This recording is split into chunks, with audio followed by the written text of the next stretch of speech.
Ассалаумағалейкум, Атырау әуесқой балықшылары. Біздің ақжайығымыздың қазір қатты тасып атқан, жақсы тасып атқан бір көрінісі. Міне, қаншама жылдан бері сулар келіп жүр. Мынандай бетонға келмейтін еді бұрын. Міне қазір өте керемет, жақсы келіп жатыр. Білуімізше осы Индер жақтың өзінде жайықтың деңгейі 3 метр 60 сантиметрге көтеріліпті дейдіміз.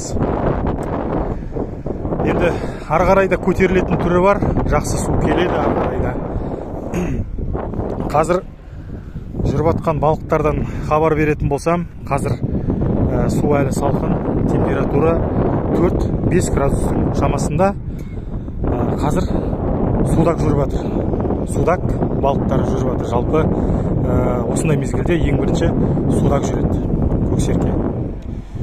Содан кейін сәл қызғаннан кейін вовл, қарагөз балықтар жүреді, табанмен араласа. Одан су әбден жылығаннан кейін сазан балықтары икра шашуға шығады екен. Әні мәліктер секіріп жүр. Керемет, осындай бір жайықтың бір көрінісі, шағын осындай бір мағлұмат. Судың келгені мынау көңілімізге бір қуаныш сыйлайды. Атырау халқына бүткіл бәріне де. Ал осындай бүгінгінің жаңалығы. Мәліктер ойнап жатыр қайта-қайта. Әдемі.